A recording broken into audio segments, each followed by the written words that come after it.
thank you for joining us. The Trump administration has unveiled its budget blueprint for 2026. Now it's only a matter of getting Congress on board. The White House is proposing a total federal budget of $1.7 trillion for the next fiscal year. That's down about 7.5% from last year. Most of the proposed cuts are from non-defense discretionary spending, which does not include entitlement programs like Social Security, Medicare, and Medicaid. The White House budget proposal is not a binding document. It is not expected to become law as written, but it does speak to the administration's priorities. In an interview Friday, the head of the Office of Management and Budget said they hope to push this through Congress by a party line vote. All of our increases on defense and homeland security, we use it in reconciliation so that we only need to use Republican votes. We don't want Democrats to have the filibuster as a veto to then hijack the appropriations process and say no to the homeland security spending and then say that every dollar of defense has to lead to another dollar in non-defense spending. So that has been Washington, D.C. broken. We are changing that. CBS News White House reporter Willie James Enman is following the president in West Palm Beach, Florida. Willie, what are the takeaways from this proposal?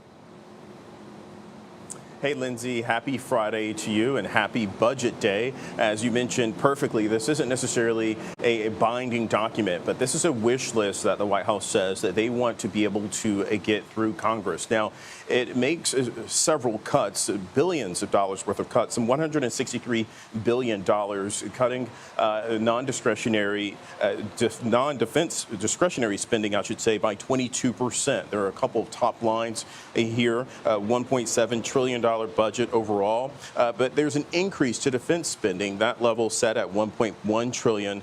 As I mentioned there, non-defense discretionary spending at $550 billion or so, and you have an increase of $175 billion for homeland security spending. That spending, I should say, set aside for fully securing the border. Now, what this budget proposal does do is essentially make major cuts to government programs across the board when it comes to programs such as DEI, climate-related programs at different government agencies.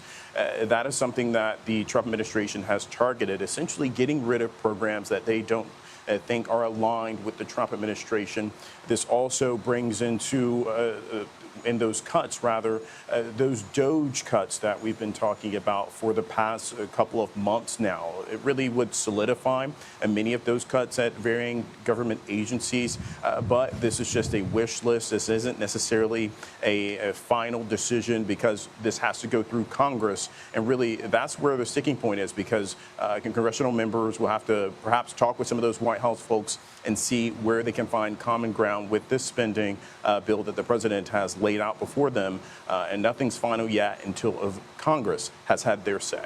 What more are we learning about the shakeup at the White House in terms of Mike Waltz out as National Security Advisor, in as nominee for ambassador to the UN, and Secretary Rubio juggling so many jobs?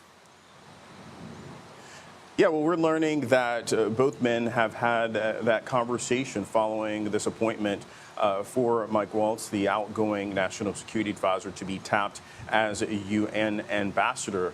We, of course, know that there is some preparation that needs to be done for Secretary Rubio to take on this role, a national security role that people in the White House believe that he is prepared for, but one where he will have to juggle not only being the National Security Advisor, but Secretary of State as well, adding to his title there, where there is no shortage of situations that he has to deal with across the globe. But we're learning that Mike Waltz had his choice. He had his say in terms of deciding where he would end up, that perhaps one of those decisions being talked about behind closed doors at the White House was for him to be the ambassador to Saudi Arabia, the U.S. ambassador to Saudi Arabia, but ultimately he landed on this decision to be tapped as the UN ambassador. We know that via reporting that Mike Waltz is highly respected by the president himself and some members within the Trump administration. But this fallout following Signalgate, where he inadvertently added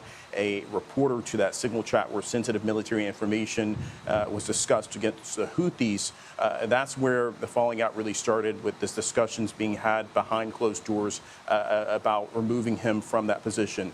It didn't ultimately go that way, but in terms of souring the relations there at the White House. But ultimately, this is the way that things played out with him having this soft fall, so to speak, the soft landing in this role as the ambassador to the United Nations, which I will remind our viewers does need Senate confirmation.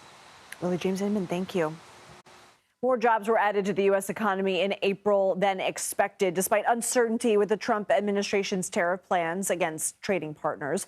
According to federal data released Friday, U.S. employers added 177,000 jobs last month, topping the Dow Jones estimate of 133,000.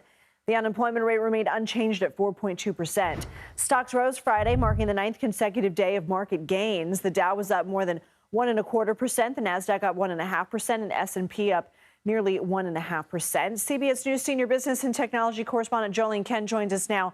Jolene, what industries and sectors were driving the biggest gains, and where were the biggest losses? Yeah, we had a healthy pop in jobs added in healthcare, for example, 51,000 jobs. Transportation and warehousing, not surprisingly, also among the top job gainers at about 29,000 jobs added in April. We also saw hospitality see a significant uptick. But when you take a look at what types of jobs went down, what went into the negative here, we saw a slight tick down, about 1,000 jobs lost in manufacturing. And no surprise on this one, federal government jobs down by about 9,000, Lindsay. How much of these gains can be attributed to stockpiling ahead of tariffs? Yeah, that's a great question, and that's really what that transportation and warehousing number is all about. We saw 29,000 jobs added there, certainly more than usual, and so you can certainly attribute that to people and businesses in particular trying to figure out how to game plan the tariff uncertainty. Wage growth went up in April compared to last year, not as much as expected. It's still higher than the current 2.4% inflation rate. Why is that significant?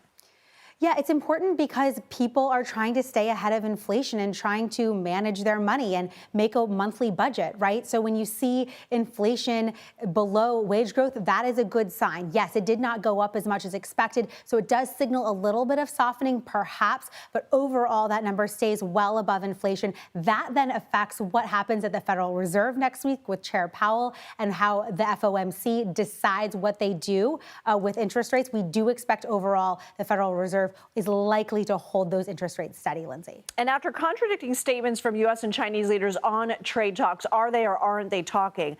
China's Commerce Ministry says now it's evaluating the possibility of tariff negotiations, so maybe an opening of the door there. Also, e-commerce platform Temu has stopped shipping products from China to the U.S. This as that loophole tariff exemption on low-cost foreign goods expires. What does all of this mean for both businesses and consumers?